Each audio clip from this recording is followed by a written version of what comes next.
বিসমিল্লাহির রহমানির রহিম। আসসালামু আলাইকুম। কেমন আছেন সবাই? আশা করছি ভালো আছেন ও সুস্থ আছেন। সহজ রান্না বান্না বিডি থেকে আবারও চলে আসলাম আমি আপনাদের মাঝে আরও একটি মজাদার নাস্তার রেসিপি নিয়ে। সেটি হলো স্টিম সুইট বার্ন। ঘরে থাকা মিষ্টি দিয়ে এই সুইট বার্ন আপনারা খুব সহজেই তৈরি করে নিতে পারেন। এই সুইট বার্ন দেখতে যতটা আকর্ষণীয়, খেতে তার চেয়েও অনেক বেশি মজার। তাহলে চলুন রেসিপিটি দেখে আসি। এখানে আমি 2 কাপ ময়দা নিয়ে নিয়েছি। তাতে দিয়ে দিলাম 1 চা চামচ ইস্ট, 1 চা চামচ বেকিং পাউডার, সামান্য 1 চিমটি লবণ, আরও দিয়ে দিব 2 টেবিল চামচ চিনি। এবার সব শুকনো উপকরণ একটু মিশিয়ে নিলাম। তো আমার মেশানো হয়ে গিয়েছে। আমি এখন এতে দিয়ে দিব 3 টেবিল চামচ পরিমাণ রান্নার সয়াবিন তেল। তারপর আমি 1 কাপ কুসুম গরম পানি নিয়ে নিয়েছি। এবার এই পানিটা আমি 2 থেকে 3 বারে এই ময়দার মিশ্রণে দিব। দিয়ে ময়দাটাকে একটা সুন্দর স্মুথ ডো তৈরি করব। আমাদের অনেকেরই ঘরে অতিরিক্ত মিষ্টি বা বেঁচে যাওয়া মিষ্টি দেখা যায় ফ্রিজে 2-3 দিন এমনিতেই পড়ে থাকে। কেউ খেতে চায় না। সেটা দিয়ে যদি একটি মজার নাস্তা তৈরি করা যায়, তাহলে নাস্তার সাথে সাথে আপনার মিষ্টিগুলো খাওয়া হয়ে যাবে। আমার ময়দার মিশ্রণটা মাখানো হয়ে গিয়েছে। এবার আমি এটাকে হাত দিয়ে ডলে ডলে খুব একটা স্মুথ সফট ডো তৈরি করে নিব। আমি এই ডোটাকে প্রায় 8 মিনিট এভাবে ডলে নিয়েছি। এটাকে যত বেশি ডলা হবে ততই এটা সফট হবে। তো ময়দার ডোটা আমার তৈরি হয়ে গিয়েছে। আমি এখন এটাকে একটি ঢাকনা দিয়ে ঢেকে রেখে দিব 1 ঘন্টার জন্য। আমার ঢাকনা একটি ছিদ্র ছিল, আমি একটু টিস্যু পেপার মুড়িয়ে ঢাকনাটা বন্ধ করে দিয়েছি। এখানে আমি 4 ধরনের বাদাম নিয়েছি: আখরোট, কাজু, কাঠবাদাম ও পেস্তা বাদাম মিলিয়ে 1/2 কাপ। এগুলোকে একটু আধা ভাঙ্গা করে নিয়েছি। আর আমার ঘরে থাকা এই মিষ্টি কয়টা ছিল, আমি সেই মিষ্টিগুলো নিয়ে নিয়েছি। এবার মিষ্টিগুলোকে আমি একটি বাটিতে তুলে নিচ্ছি এক এক করে। তারপর একটি কাঁটা চামচ দিয়ে মিষ্টিগুলোকে একটু ভেঙে ঝুরঝুরো করে নিব।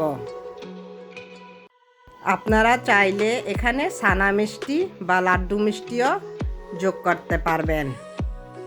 মিষ্টিগুলো আমার ভাঙা হয়ে গিয়েছে। এখন এতে আমি যোগ করব 1 কাপ ফ্রেশ নারিকেল কোড়া।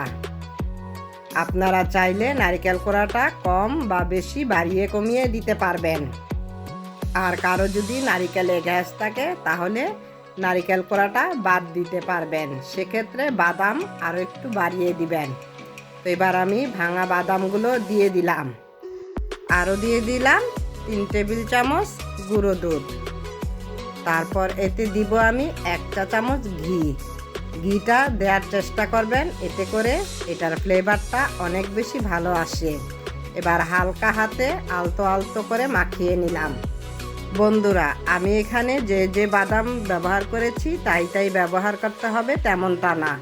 আপনারা চাইলে এখানে চীনা বাদামও যোগ করতে পারবেন। তো আমার মাখানো হয়ে গিয়েছে। আর এদিকে আমার 1 ঘন্টা হয়ে গিয়েছে। 1 ঘন্টা পর আমার ডোটা সুন্দর ফুলে হালকা হয়ে ফুলে উঠেছে। এবার একটি পরিষ্কার জায়গায় আমি কিছু শুকনো ময়দা ছিটিয়ে নিলাম। তারপর সেই ময়দার ডোটাকে আরও 5 মিনিট হাত দিয়ে মথে নিলাম। মথাটা যত বেশি ভালো হবে ততই আপনার বানগুলো সফট ও ফুলবে।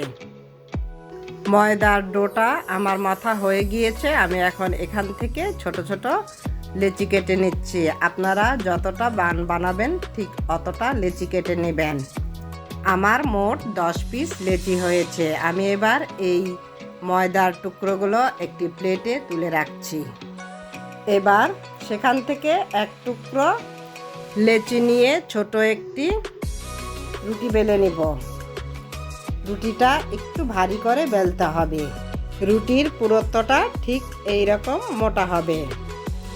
এবার সেই মিষ্টির মিশ্রণ থেকে 1 মুঠো মিশ্রণ নিয়ে আমি হাত দিয়ে একটু চেপে চেপে একটু চ্যাপ্টা শেপ দিয়ে আমি রুটিটার ঠিক মাঝখানে রেখে চারদিক থেকে রুটিগুলো তুলে একসাথে করে মুখটাকে সিল করে দিব। দেখে নিশ্চয়ই বুঝতে পারছেন আমি কিভাবে এই কাজটা করছি। এভাবে করেই আমি সবগুলো বান তৈরি করে নিয়েছি। তো আমার সবগুলো বান তৈরি করা হয়ে গিয়েছে। আমি একটি তেল মাখানো স্টিলের প্লেটে ফাঁকা ফাঁকা করে তুলে রাখলাম। তারপর ঢাকনা দিয়ে ঢেকে রাখবো 15 মিনিটের জন্য। ঢাকনা একটি ছিদ্র ছিল, সেটিও আমি বন্ধ করে দিয়েছি। এই ঢাকনা দিয়ে ঢেকে রাখার কারণে বানটা একটু ফুলে উঠবে। তো ফিরে আসছি 15 মিনিট পর।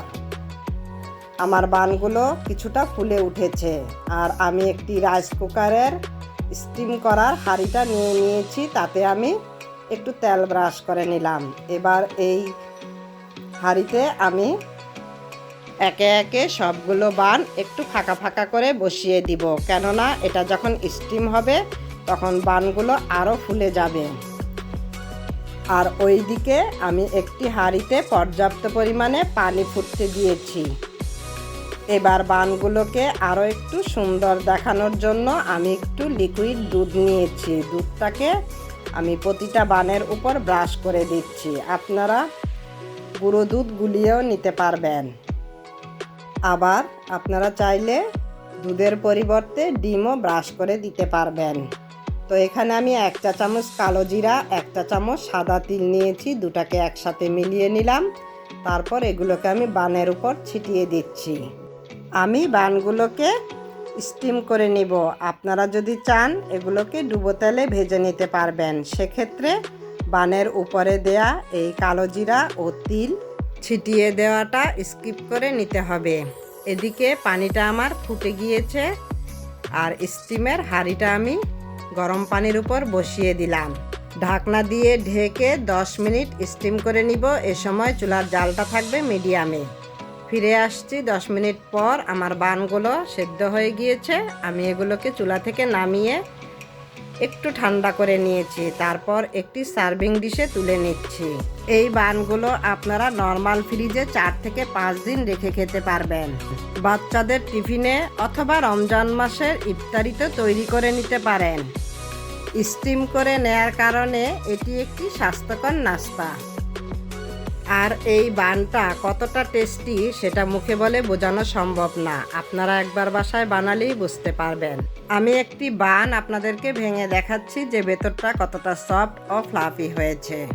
আজকের এই স্বাস্থ্যকর রেসিপিটি যদি আপনাদের ভালো লেগে থাকে তাহলে আমার ভিডিওটিতে একটি লাইক দিয়ে দেন, শেয়ার করে দেন ও সাবস্ক্রাইব করে আমাকে সাপোর্ট করেন।